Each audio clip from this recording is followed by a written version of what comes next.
Supreme court ने Supertech twin tower ध्वस्तीकरण मामले में सुनवाई की। सुपरटेक ट्विन टावर गिराने की कार्रवाई के लिए सुप्रीम कोर्ट ने एक और हफ्ते का समय दिया है। नोएडा अथॉरिटी ने मामले पर सुप्रीम कोर्ट में स्टेटस रिपोर्ट दाखिल की है।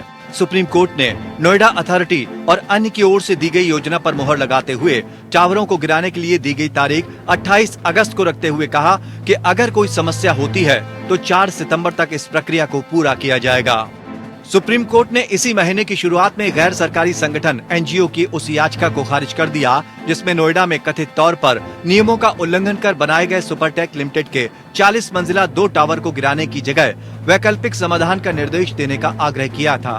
न्यायमूर्ति डी.वाई. चंद्रचूड़ और न्यायमूर्ति सुधांशु धूलिया की पीठ ने NGO centre for law and good governance पर 5 लाख रुपए का जुर्माना भी लगाया था और निर्देश दिया था कि इस राशि को रजिस्ट्री में जमा किया जाए ताकि कोविड से प्रभावित रहे वकीलों के परिजनों के लाभ के लिए इसका उपयोग किया जा सके। इससे पहले गुरुवार को सेंट्रल बिल्डिंग रिसर्च इंस्टीट्यूट यानी CBRI ने एडफेस इंजीनियरिंग को सुपरटेक के दोनों टावर एपेक्स और सियान को ध्वस्त करने की मंजूरी दी थी। इसके बाद नोएडा अथॉरिटी ने दावा किया कि टावरों को 28 अगस्त को गिराया जाएगा।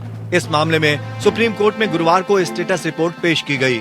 वहीं बुधवार को नोएडा अथॉरिटी में एडफेस इंजीनियरिंग, सुपरटेक मैनेजमेंट और CBRI के प्रतिनिधियों की एक बैठक हुई थी।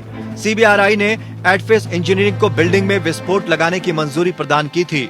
हालांकि सुपरटेक मैनेजमेंट पर संरचनात्मक ऑडिट को लेकर पेच फंस गया था। कोर्ट ने पहले अवैध इमारत को गिराने के लिए 21 से 28 अगस्त तक के वक्त को बफर अवधि के रूप में रखा था। हालांकि अब ये अवधि 29 अगस्त से लेकर 4 सितंबर तक की हो गई है। एपेक्स और सियान नाम से 2 टावरों के लिए FAR खरीदा। बिल्डर ने इन दोनों टावरों के लिए 24 फ्लोर का प्लान मंजूर करा लिया। इस पर बिल्डर ने 40 फ्लोर के हिसाब से 857 फ्लैट बनाने शुरू कर दिए। इनमें 600 फ्लैट की बुकिंग हो गई। ज्यादातर ने फ्लैट की रकम भी जमा करानी शुरू कर दी। हालांकि कुछ दिन बाद ही बायर्स ने इसका विरोध शुरू कर दिया और इसे गिराने के लिए इलाहाबाद हाईकोर्ट में याचिका दाखिल की गई। सुनवाई के बाद हाईकोर्ट ने 11 अप्रैल 2014 में हाईकोर्ट ने दोनों टावरों को गिराने का आदेश दिया था।